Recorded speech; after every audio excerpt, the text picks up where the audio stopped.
కాశీపట్టణంలో వారాహి దేవత ఇప్పుడు కూడా చీకటి పడగానే కాశీపట్టణం అంతా తిరుగుతుంది.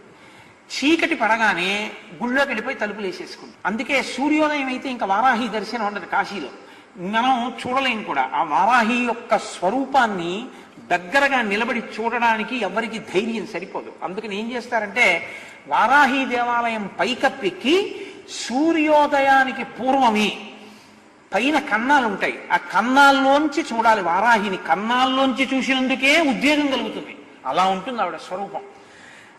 లలితా సహస్రంలో చెప్తారే దండనాయకి, ఆవిడ సర్వసైన్యాధ్యక్షురాలు లలితాదేవికి. ఆ వారాహి ఇప్పటికీ కాశీలో తిరుగుతుంది. రాత్రి వేళ లోపలికి వెళ్ళిపోతుంది, తెల్లమారుతుండగా లోపలికి వెళుతుంది. లోపలికి వెళుతుండగానే చీకట్లోనే అర్చకులు అర్చన చేసేసి తలుపులేసి వెళ్ళిపోతారు. ఎవరైనా చూసేవాళ్ళు ఉంటే పైనుంచి ఒకసారి లోపలికి చూసి వెళ్ళిపోతారు అంతే.